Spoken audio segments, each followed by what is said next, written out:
নমস্কার। গল্প স্বল্পর আসরে আপনাদের সবাইকে স্বাগত। আজ আমি আপনাদের পাঠ করে শোনাব আশুতোষ মুখোপাধ্যায়ের লেখা একটি গল্প, রমা মিত্র এবং মালবী মিত্র। প্রশান্তকে 3 দিন বাদে আসতে বলেছিল মালবী মিত্র। বলেছিল 3টে দিন সে ভয়ানক ব্যস্ত থাকবে। দুটো ছবি শেষের মাথায়। সকালে রাত্রিতে দুদফা করে শুটিং। এর মধ্যে দুদণ্ড মাথা ঠান্ডা করে কিছু ভাবার সময় নেই। বলেছিল দিন 3 পরে যেন সে আসে, তখন শুনবে, তখন ভাববে, তখন যা বলার বলবে। নিরুপায় ভ্রুভঙ্গি করে হেসেই বলেছিল, এই দেখো না, এতকাল বাদে তোমাকে দেখে কি যে করব ভেবে পাচ্ছি না। অথচ 2 ঘন্টা তোমাকে বসিয়ে আদর যত্ন করতে পারলাম না। কি যে জীবন আমাদের, যদি জানতে। প্রশান্ত জবাব না দিয়ে চুপচাপ মুখের দিকে চেয়েছিল। সে পুরো 2 কাঁচ, তার ওধারে সে ডাগর 2 চোখ, সেই রকমই এক মাথা ঝাঁকড়া চুল। কে বলবে এই মানুষ একটানা 7 বছর বিদেশের মাটি চষে মস্ত মস্ত চাকরি করে কিছুদিন আগে দেশে ফিরেছে। মালবী এই মুখ আর এই চাউনি দেখে ভাবতে পারো বড় জোর 7 মাস দেখেনি মানুষটাকে। চুপচাপ ওই রকম খানিক চেয়ে থেকে প্রশান্ত বলেছিল, আচ্ছা 3 দিন পরেই আসবো তাহলে। তক্ষুনি উঠে দাঁড়িয়েছিল। হ্যাঁ এসো, রাগ করলে না তো? ঠিক এসো কিন্তু।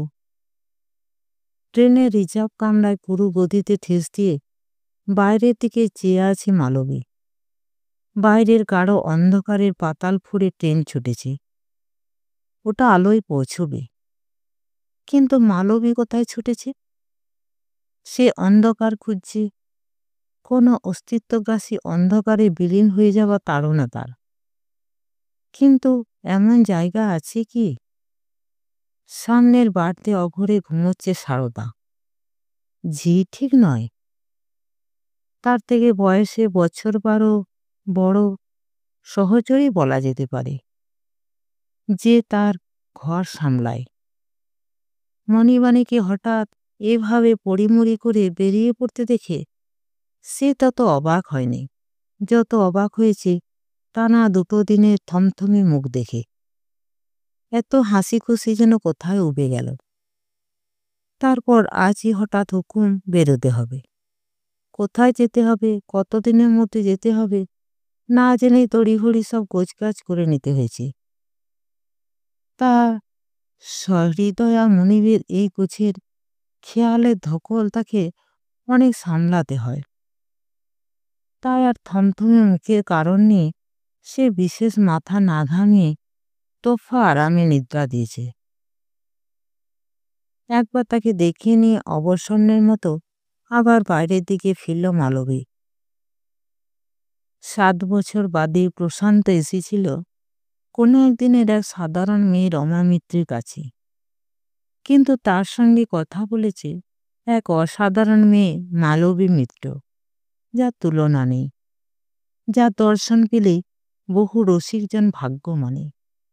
খ্যাতির বিড়ম্বনায় যে মালবী মিত্র সর্বসাধারণের নাগাল থেকে বিচ্ছিন্ন, মিনিট চললে সে মালবী মিত্র কথা বলেছিল প্রশান্তর সঙ্গে, রমা মিত্র না। প্রশান্ত কি তা বুঝেছে? বুঝে গেছে? বোঝার কথা, কিন্তু মালবী সে মুখের দিকে চেয়ে নিঃসংশয় হতে পারেনি। শুধু তাই নয়, কথাবার্তায় বিস্ময়ের হাসি খুশির ফাঁকে মালবী তাকে প্রকারান্তরে এও বোঝাতে চেষ্টা করেছে 7 বছর বাদে লোকটা এসে যে কথা বলছে তার মধ্যে অবিশ্বাস অনেকখানি জায়গা জুড়ে আছে। কিন্তু লোকটা এও বুঝেছে কিনা সন্দেহ, রমা মিত্র নয়, আপন মহিমায় বিকশিত এক মালবী মিত্র তাকে বলেছে আপাতত 3 দিনে তার মরবার ফুরসত নেই। 3 দিন পরে যেন আসে। প্রশান্ত বলেছে তাই আসবে। এই রাতটা পোহালে 3টে দিনের অবসান। কালই বিকেলের দিকে প্রশান্ত আবার আসবে। ঢুকবার সময় বাড়ির দরজা জানলা বন্ধ দেখে একটু অবাক হবে। তারপর দরজায় তালা ঝুলছে দেখে হতভম্বের মতো দাঁড়িয়ে থাকবে।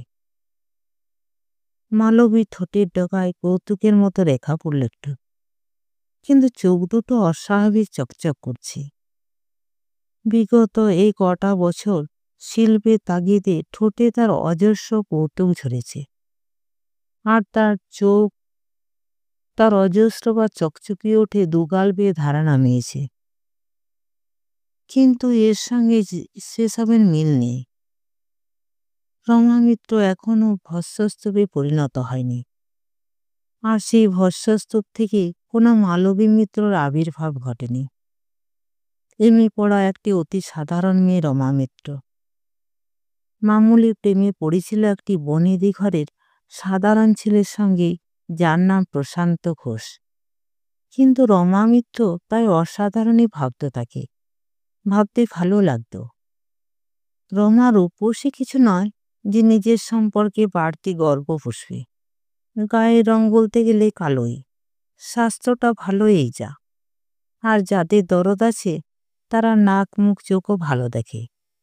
তবে ফটোর খুব সুন্দর ওঠে, সত্যিকারের চেহারা থেকে ঢের বেশি সুন্দর মনে হয়। ফটোতে তো আর গায়ের রং ধরা পড়ে না। বিয়ে পাশ করার পরে তার বাবা এক বড় ঘরে মেয়ে দেবার আশায় ওর একখানা ছবি পাঠিয়েছিল পাত্রপক্ষের কাছে। ছবি দেখেই পাত্রপক্ষ সাগ্রহে এগিয়ে এসেছিল মেয়ে দেখতে, কিন্তু রং দেখে ফিরে গেছে। মোটামুটি ফর্সা হলেও হয়তো আটকাতো না, কিন্তু রমাকে ঠিক মোটামুটি ফর্সাও কেউ বলবে না। কিন্তু গর্ব করার মতো রমার গুণও একটু ছিল। খুব সুন্দর থিয়েটার করতে স্কুল আর কলেজে পড়তে। মেয়ে কলেজে সে থিয়েটার দেখে অনেক ছেলে অনেক রূপসী মেয়ের থেকেও তার দিকে বেশি ঝুঁকত।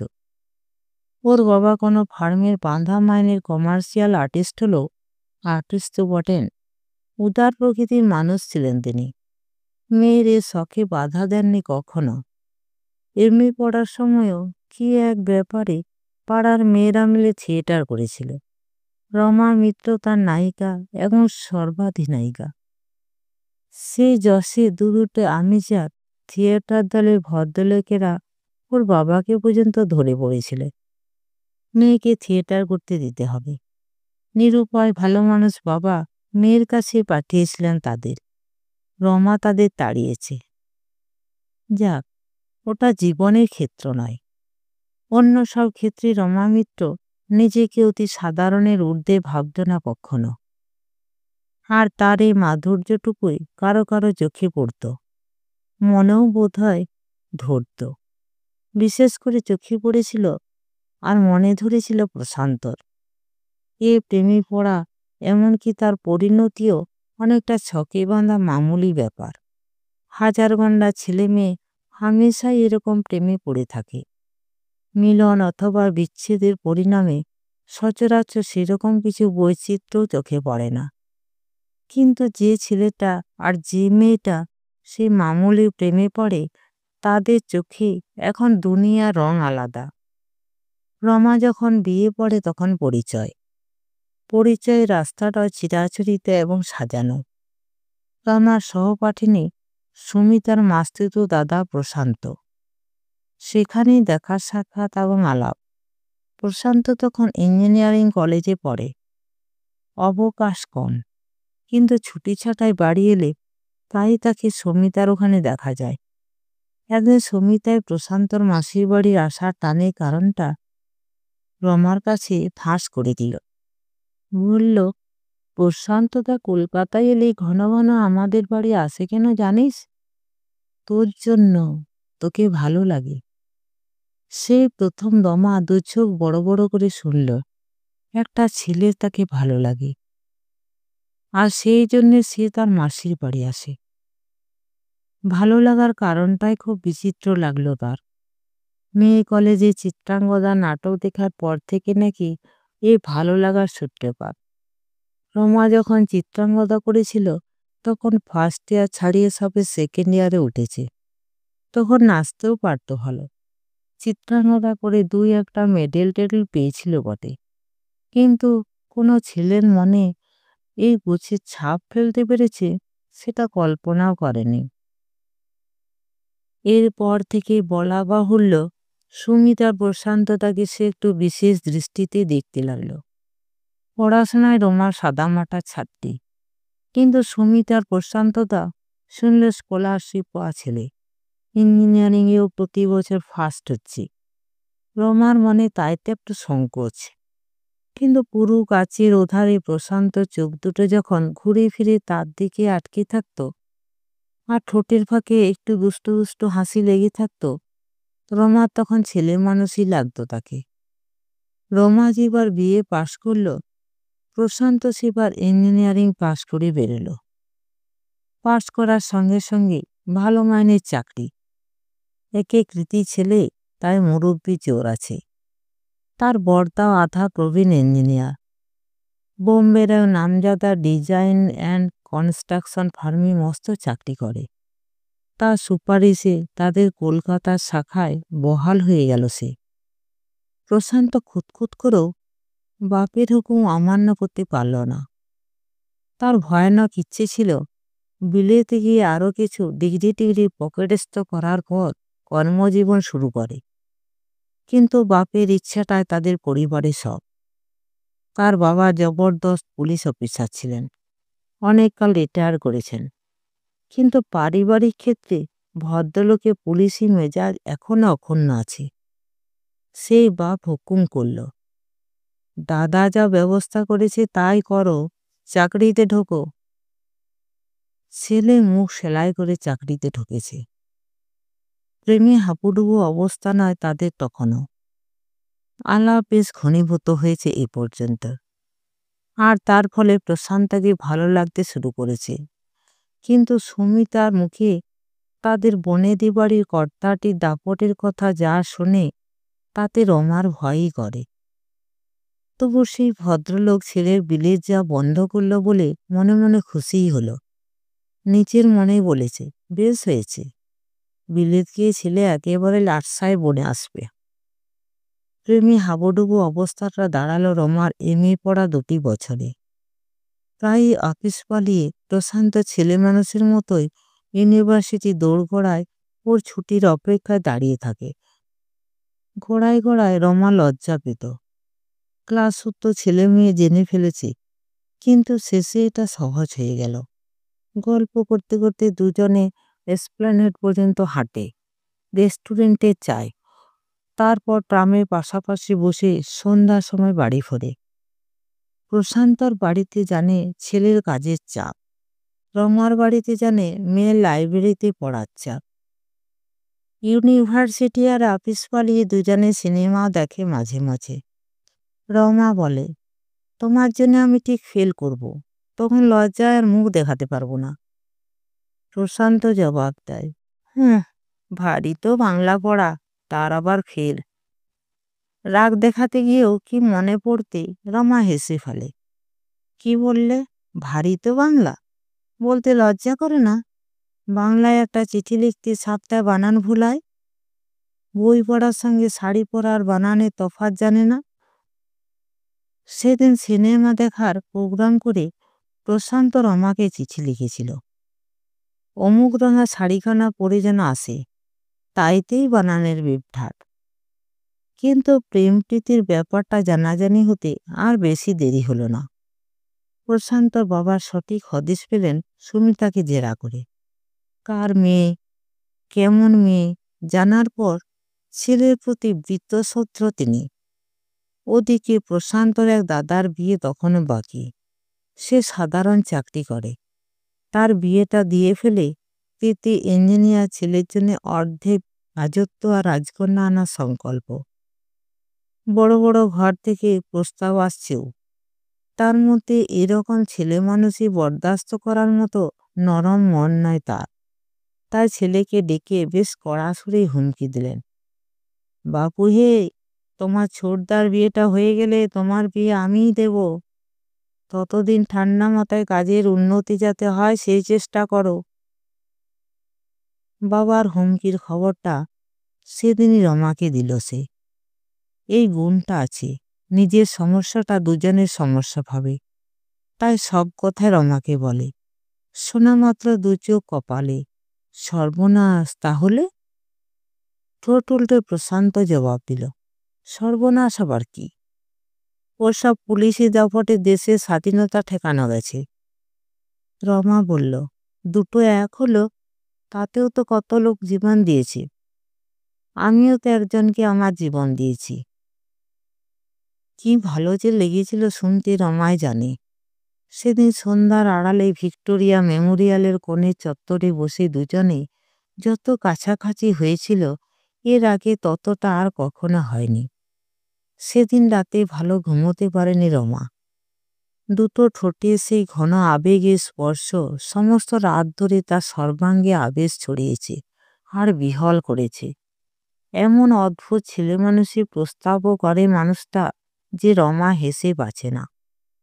সেদিন ওর বাবার হুমকির প্রসঙ্গে রমা বলেছিল, কিন্তু আমার বাপু সত্যি কেমন ভয় করছে। প্রশান্ত তক্ষুনি বলেছিল, আমারও করছে। তাহলে তাহলে চলো পালাই দুজনে। কিন্তু বাবা জালো ঠিক আবার ধরে আনবে। তাহলে তাহলে আর এক কাজ করা যাক, চলো কোনো সাধু সন্ন্যাসীর কাছে যাই, মন্ত্রের জোরে তারা বাবার মন বদলে দিই। রমা হেসে উঠেছিল, তারপর বলেছিল, বিয়েটা হয়ে গেলে মন আমি বদলে দিতে পারি বোধ হয়। প্রশান্ত সাগ্রহী বলে উঠেছিল, তাহলে তাই করে ফেলে এসো। রেজিস্ট্রি বিয়ে করে সোজা বাবার সামনে গিয়ে দাঁড়ায়। ও বাবা! রমা আঁতকেই উঠেছিল। তোমার বাবার সামনে? এরকম উদ্ভট উদ্ভট অনেক প্রস্তাব করে সে। কখনো বলে বাড়ি গিয়ে মাকে শাসাবে, এ বিয়ে না দিলে ছাদ থেকে লাফিয়ে পড়বে। কখনো ভাবে মাকে শেখাবে, এ বিয়ের জন্য ইষ্টদেবতার স্বপ্ন টপ্ন দেখেছে, সেই বসে কিছু ভাওতাতে বাবাকে বশ করতে। সেদিন তো এমন মোক্ষম প্ল্যান মাথায় গোজালো তার, যে অফিস ফেলে রমাদের বাড়িতে এসে হাজির। রমার ইউনিভার্সিটি ছুটি ছিল সেদিন। চুপি চুপি তাকে বাইরে টেনে আনলো। সাগ্রহে বলল, তোমার সাহসে কুলোলে এবার আর কেউ আটকাতে পারবে না। পারবে? সত্যি তেমন কিছু আশা করেছিল রমা। কি করতে হবে? 2-3 দিনের মধ্যে দুজনে পালাবো আমরা। এ তো পুরনো প্ল্যান। আহ, আগে শোনোই না।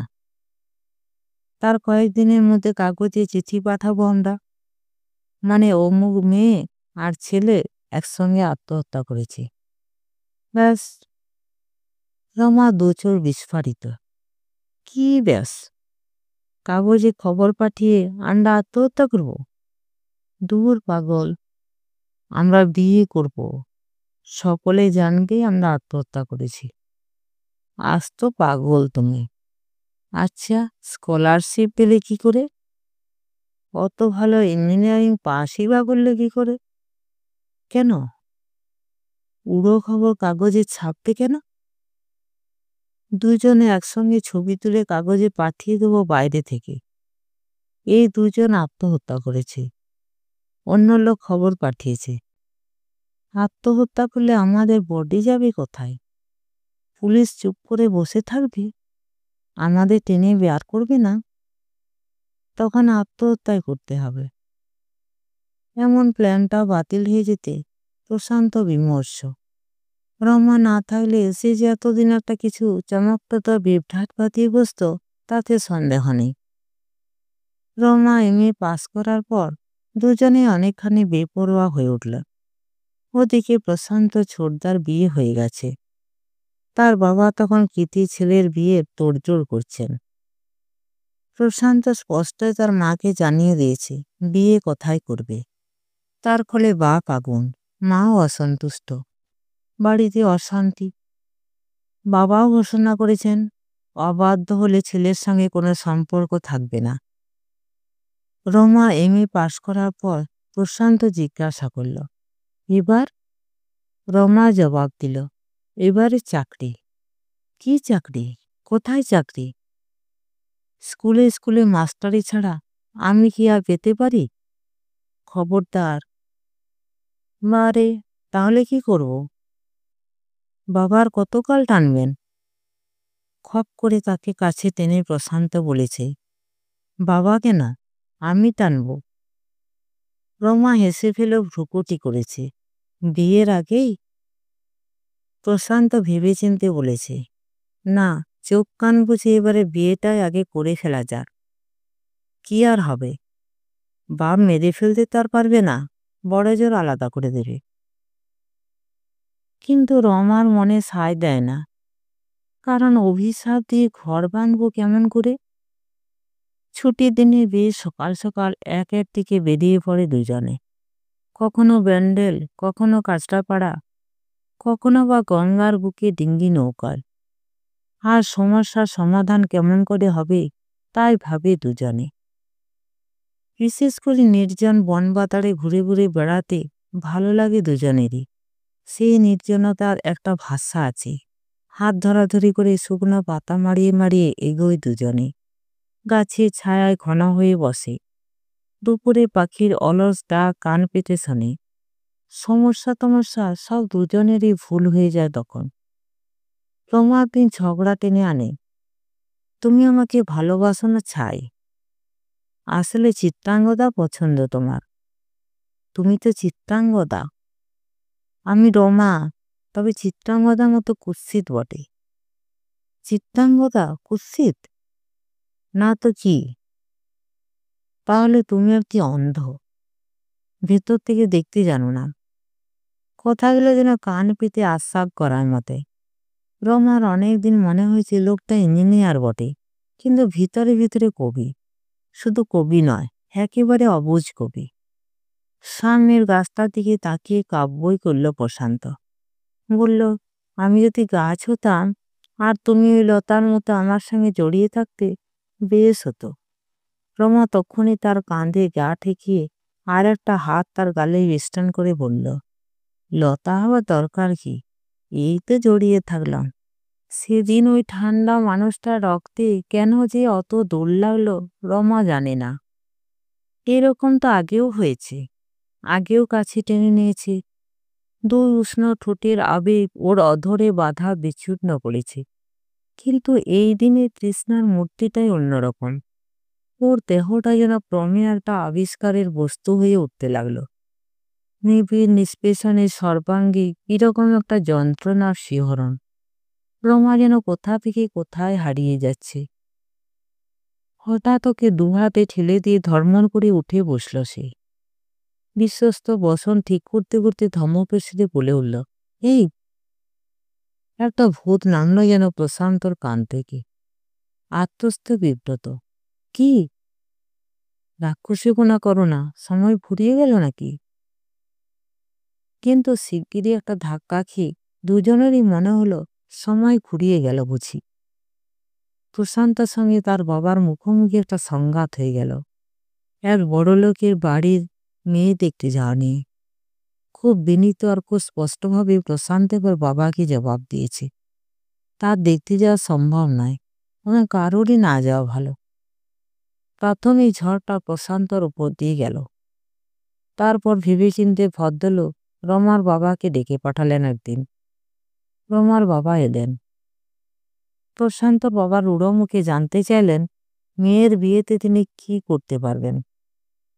রমার বাপ জবাব দিলেন, আপনি চাইলে শুধু দিয়েই দিতে পারবো, আর কিছু করার সঙ্গতি নেই। তপ্ত বক্তস্বরে প্রশান্তর বাবা বললেন, সেটা কি বেশি আশা করা হচ্ছে না? রমার বাবা জবাব দিলেন, এর মধ্যে আমার কোনো হাত নেই। আপনার মেয়েকে বোঝাবার হাত বা দায় আমার? আপনার ছেলেকে বোঝাবার হাত বা দায় আপনার।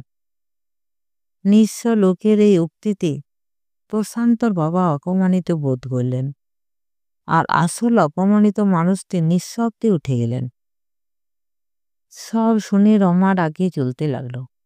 বাবা ওর বিরুদ্ধে কোনো অভিযোগ নিয়ে ও বাড়ি থেকে ফেরেননি। তবু বাবার অপমান ওকে মর্মান্তিকভাবে বিঁধল। ঘরে মা নেই, ভাই বোনদের কাছে বাবা অনেকখানি। ওদিকে ঘটনার বেশ কিছুদিন আগে থেকে প্রশান্তর বাবা তৎপর হয়ে উঠেছিলেন। ছেলেকে কলকাতা থেকে আপাতত সরাতে না পারলে এই মোহ কাটবে না। তাই বোম্বেতে বড় ছেলের সঙ্গে এ নিয়ে চিঠিপত্রের আদান প্রদান চলছিল। রমনার বাবার সঙ্গে কথা হবার 15 দিনের মধ্যে হেড অফিস অর্থাৎ বোম্বেতে পত্রপাঠ বদলির অর্ডার পেল প্রশান্ত। সেটা যে দাদারই চেষ্টার ফল বুঝতে কারো বাকি থাকল না। এ খবর রমাও শুনল প্রশান্তর মুখ থেকে। শোনার পর গুম সে। একটু বাদেই বিরস মুখে জিজ্ঞাসা করল, বোম্বে যাচ্ছ? তুমি কি বলো, চাকরি ছেড়ে দেবো? আবার একটু চুপ করে থেকে রমা বলল, না, যাও। প্রশান্ত অসহিষ্ণু, উতলাও। তুমি এইভাবে কথা বলছো কেন? সব তো জানো, আমার কি দোষ? তাছাড়া এই করে বাবা বা দাদা বা দুনিয়ার কেউ আমাদের আটকাতে পারবে? পারবে না? পাগল! 1 বছরে হোক, 2 বছরে হোক, 5 বছরে হোক, বিয়ে আমাদের হবেই। যতদিন না হয় আমার প্রতীক্ষায় তুমি থাকবে, তোমার প্রতীক্ষায় আমি থাকব। সত্যি সত্যি সত্যি সত্যি সত্যি সত্যি। মুখের দিকে চেয়ে থেকে প্রশান্ত বিষণ্ণ মুখে হাসল একটু। কিন্তু আমাকে এখনো তুমি বিশ্বাস করলে না। বিশ্বাস করলাম না? প্রশান্ত মাথা নাড়ল। না। দরদে রমার ভিতরটা ভরে গেল। দুহাত বাড়িয়ে তার মাথাটা বুকে টেনে আনল। বলল, বিশ্বাস করেছি। তুমি আমার অপেক্ষায় থাকবে, আমিও তোমার প্রতীক্ষায় থাকব। 3 দিনের মধ্যে প্রশান্ত বোম্বে চলে গেল। আর 3 মাসের মধ্যে তা চিঠি পেল লন্ডনগামী জাহাজ থেকে। সুযোগ পেয়ে চাকরি ছেড়ে সে সাগর পাড়ি দিচ্ছে। রমা যেন প্রতীক্ষায় থাকে। এই সবই ঘটে গেল রমা MA পাস করার 6 মাসের মধ্যে। আর আরও 2 মাস বাদে রমার মাথায় বুঝি বাজ পড়ল একটা।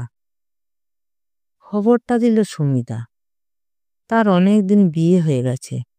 হঠাৎ দেখা, কথায় কথায় বলল, বিলেত গিয়ে প্রশান্তদা মেম বিয়ে করেছে, শুনেছিস? রমা চমকে উঠল। তারপর অবিশ্বাস করলে। বিশ্বাস করবে কি করে? মাত্র 3 সপ্তাহ আগেও সে প্রশান্তর আবেগভরা চিঠি পেয়েছে। তার এত অবিশ্বাস দেখেও পরে সুমিতা মাসির বাড়ি গিয়ে একখানা ছবি আর মাকে লেখা প্রশান্ত নিজের হাতে লেখা চিঠি নিয়ে এলো। তাদের বাড়িতে নাকি হুলস্থুলুস ব্যাপার চলেছে সেই থেকে। অবিশ্বাসের আর কিছু নেই। এক তরুণী শ্বেতাঙ্গিনীর বাহু বেষ্টন করে প্রশান্ত দাঁড়িয়ে, দুখানি হাস্যোজ্জ্বল মুখ। চিঠিতে লিখেছে, তোমরা আমাকে ক্ষমা করতে পারবে না জানি, পারো তো আমাদের আশীর্বাদ করো। এরপর দিন কয়েক পর্যন্ত রমার মাথায় শুধু আগুন জ্বলেছে।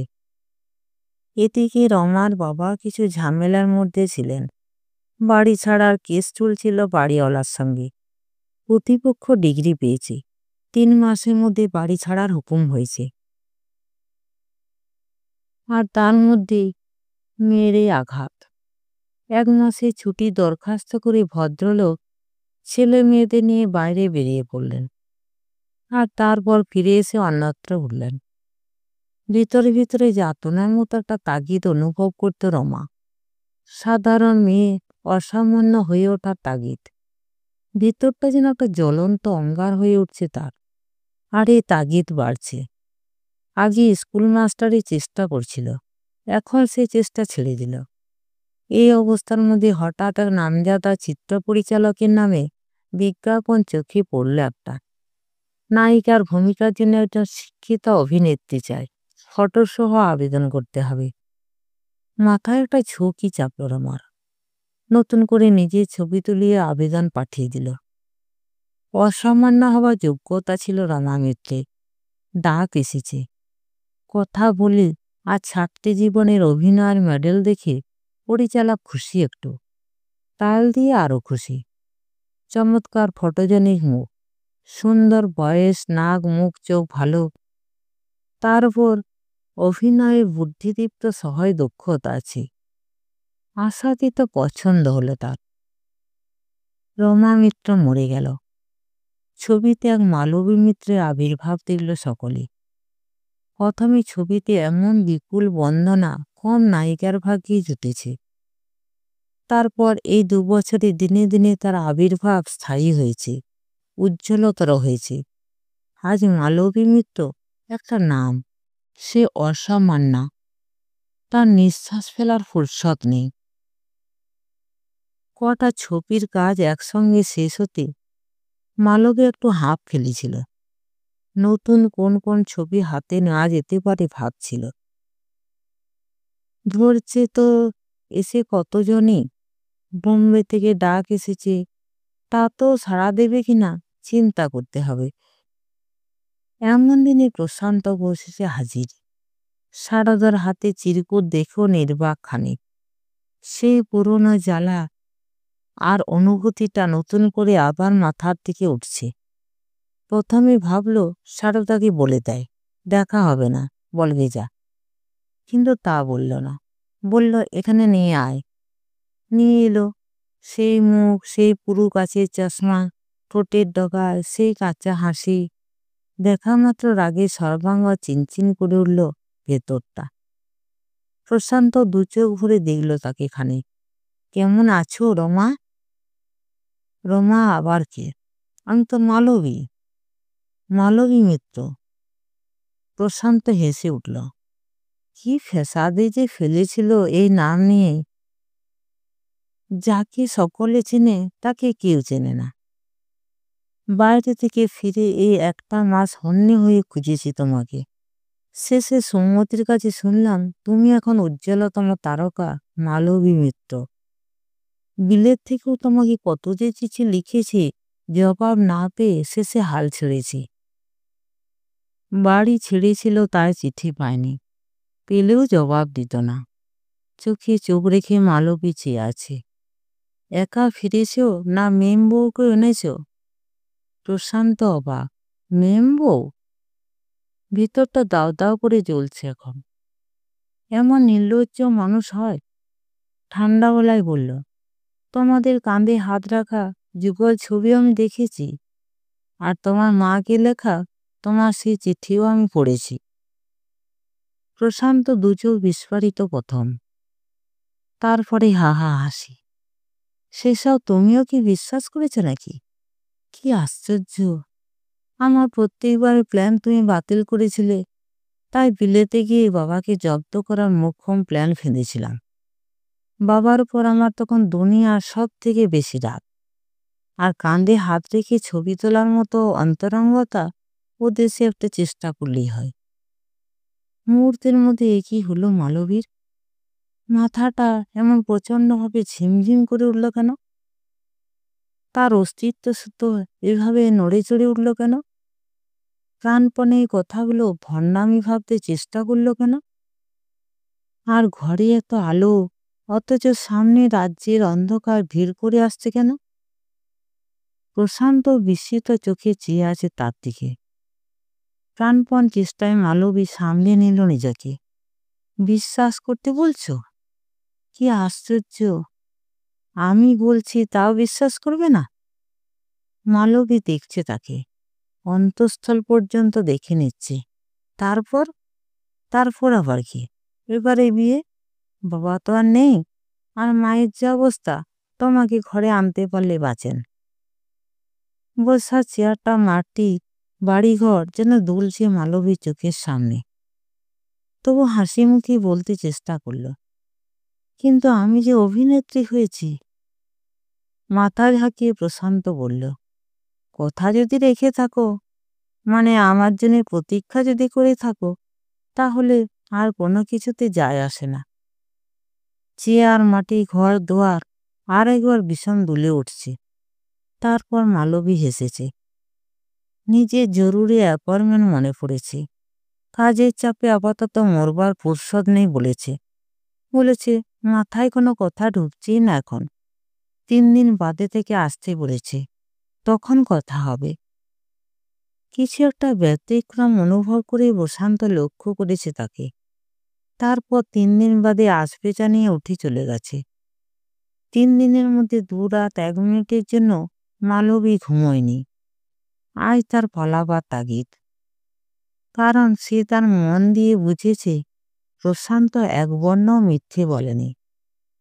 তার কারণ মালবী তার জন্য প্রতীক্ষা করেনি। অসামান্য হয়ে ওঠা দুর্বার তাগিদে তার যৌবন বাস্তবে একাধিক পুরুষের অভ্যর্থনা ঘটে গেছে। মালবী এতটুকু পরোয়া করেনি। অন্ধকার বিদিননগরে ট্রেন ছুটেছে, আলোয় পৌঁছবে। মালবী ছুটেছে তেমনি অন্ধকারে নিজেকে মিলিয়ে দেওয়া তাড়নায়। রমা মিত্রর ভস্ম থেকে একদিন মালবী মিত্র উঠে এসেছিল।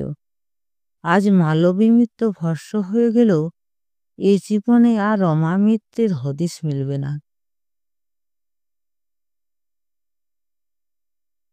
নমস্কার।